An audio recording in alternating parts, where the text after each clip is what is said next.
Hello my dear student, आज आप लोग फिर से मिल रहे हैं लर्न विद प्रोफेसर अमन पाटिल इस चैनल पे।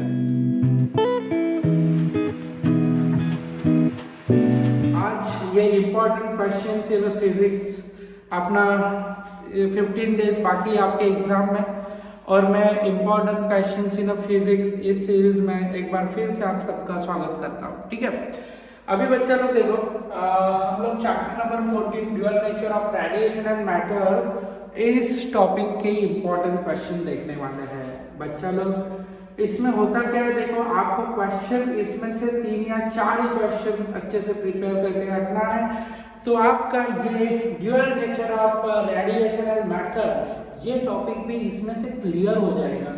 अभी बच्चा लोग देखो इम्पोर्टेंट, जैसे कि पहला क्वेश्चन है, with the help of a circuit diagram describe an expression for study of photoelectric effect। इस टॉपिक का मेरे को सबसे इम्पोर्टेंट पार्ट, इस टॉपिक में ना डायग्राम अच्छे से करके रखना है। नीट लेवल डायग्राम बहुत सारे हैं, तो फिर वो अच्छे से करके जाएंगे तो आपका काम बन जाएगा। ठीक है, तो बच्चा लोग देखो with the help of NEET level diagram draw करना पड़ेगा स्टडी ऑफ फोटोइलेक्ट्रिक इफेक्ट।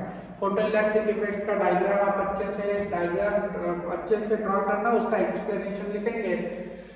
ये क्वेश्चन आप लोग देख सकते हैं, रिसेंटली भी पूछा था, हर साल पूछते रहे इस हिसाब से, या ऑन एन एवरेज देखो आपको हर एक 2-3 साल बाद एक क्वेश्चन दिखाई दे रहा है।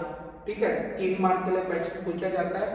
Characteristics of photoelectric effect separate पूछा तो 2 मार्क के लिए पूछेंगे, नहीं तो कैरेक्टरिस्टिक्स को ना किसी क्वेश्चन में ऐड करते हैं। फॉर एग्जांपल आपको ये क्वेश्चन में आगे लिखेंगे 2 कैरेक्टरिस्टिक्स, एक्सपेक्ट 2 कैरेक्टरिस्टिक्स, समझा? तो आपको 4 या 5 कैरेक्टरिस्टिक्स अच्छे से करके जाना है। ओके, तो कैरेक्टरिस्टिक्स ऑफ फोटोइलेक्ट्रिक इफेक्ट एकदम अच्छे से करके जाना।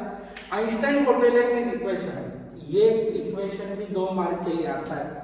कैरेक्टरिस्टिक के साथ पूछा जाता है तो 4 मार्क के लिए या 3 मार्क के लिए पूछा जाएगा। ठीक है, आइंस्टाइन फोटोइलेक्ट्रिक इक्वेशन एकदम इंपॉर्टेंट क्वेश्चन है। उसके बाद 1 मार्क के क्वेश्चंस में डिफाइन फोटोइलेक्ट्रिक इफेक्ट, 1 मार्क का क्वेश्चन जो रहता है उसके लिए डिफाइन फोटोइलेक्ट्रिक इफेक्ट आ सकता है, define stopping potential, photoelectric work function आएगा, या suppose threshold frequency and de Broglie hypothesis का स्टेटमेंट। ये 1 मार्क के लिए वो लोग क्वेश्चन पूछ सकते हैं। ठीक है, डिफाइन करके।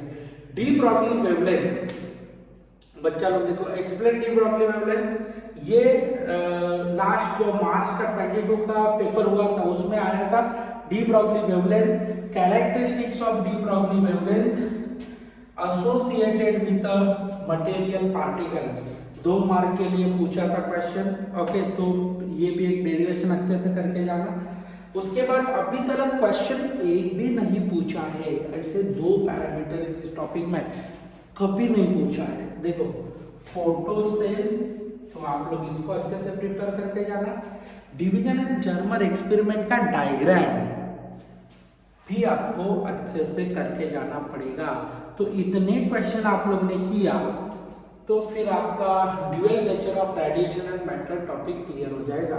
सपोज मुझे किसने बोला कि ड्यूअल नेचर ऑफ लाइट का पढ़ाई करो, तो सबसे पहले मैं 3 क्वेश्चंस को ज़्यादा इम्पोर्टेंट दूंगा।